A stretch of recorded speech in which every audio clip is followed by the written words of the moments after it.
On July 7th, Egypt's federation filed a formal complaint against FIFA.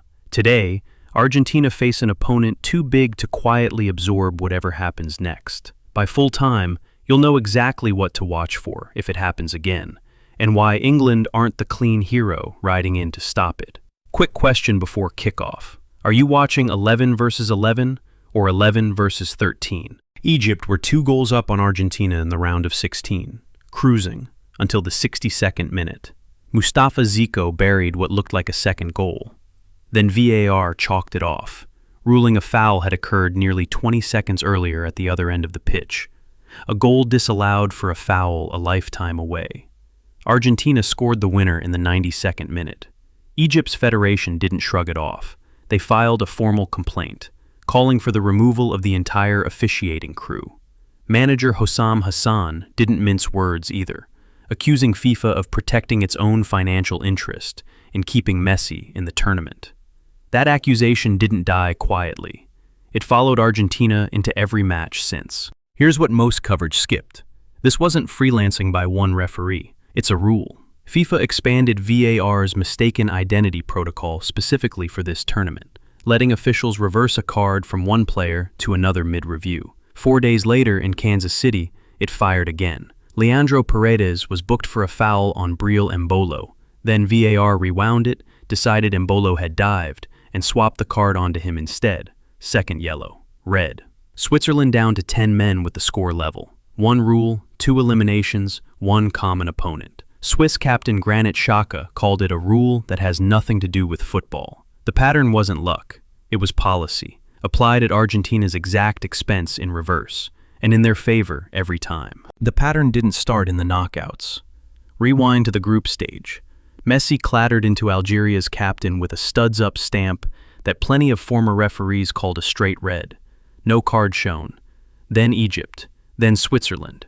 3 separate 50-50 moments. 3 separate tournaments on the line calls. One direction every time. Even Argentina's own manager, Lionel Scaloni, admitted after the Egypt game, luck was on their side that day. Their own coach said it out loud. That's the detail competitors keep skipping. This isn't fans inventing a grievance. It's Argentina's own dressing room confirming it, match after match, without anyone having to ask. So what did FIFA actually say? Not nothing.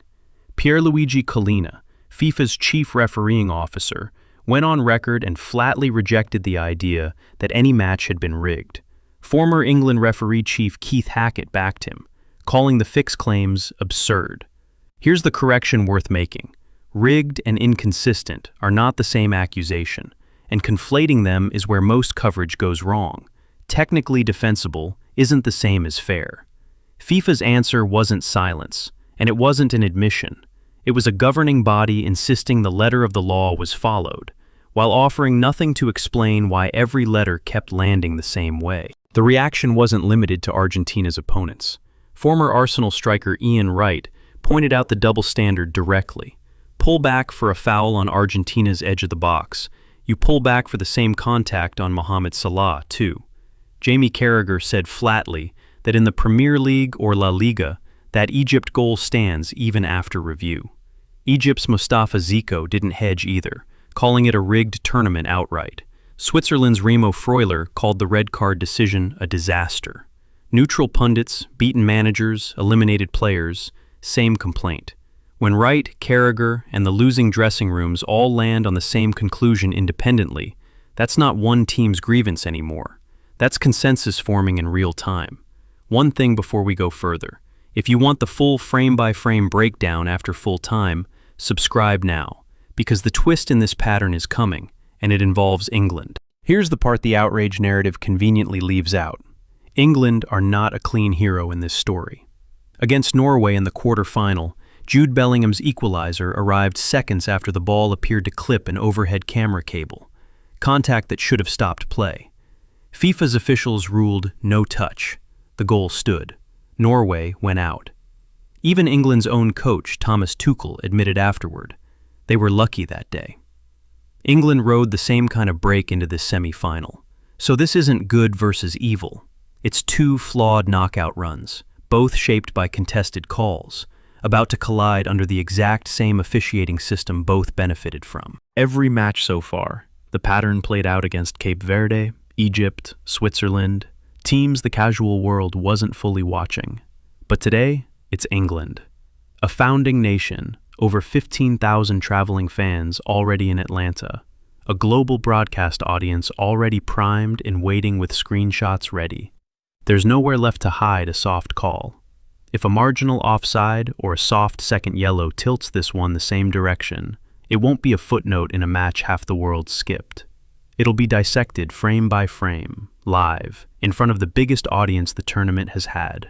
That's what makes today different from every match before it, the stakes of being watched. Strip away the officiating story, and this is still a brutal football puzzle. Harry Kane and Jude Bellingham are both sitting on 6 goals through 6 games, a mark bettered only by Messi and Kylian Mbappe among the sides left standing. Kane drops deep to drag defenders out of position. Bellingham arrives late into the space that opens behind them. Argentina's back line has been sliced open by Cape Verde, torn apart by Egypt, and exposed repeatedly by Switzerland. A tired defense meets a shape built to punish it. If Argentina push up to compress the game, Bellingham lives in the space they leave behind. If they sit deep, England simply have the ball all day. Don't write Argentina off, though, because they've built a habit of proving spreadsheets wrong. Julian Alvarez's 25-yard strike against Switzerland, Enzo Fernandez's header against Egypt. When the game tightens, someone in blue and white finds a moment from nothing. Messi failed to score against Switzerland, the first blank in 10 straight World Cup matches. That should be the warning sign. Instead, this squad has been dragged into extra time twice and survived a last-gasp escape once, and kept winning anyway. Cold composure isn't the same as fatigue. An entire nation is chasing one final chapter, and Messi is about to face England for the first time in his career. A matchup he's waited his whole career to get. Whoever wins today walks into the final at MetLife on July 19th, against France or Spain. For England, it's the door to their first final since they won it all in 1966. 60 years of near misses ending or continuing tonight. For Argentina, it's one more step towards sending Messi off as a back-to-back champion. A send-off that would settle every remaining argument about the greatest of all time. Every contested call from here decides which of these two stories gets written. So here's the question worth sitting with as kickoff arrives. If the whistle decides this one too, does anyone still believe this World Cup was played fair?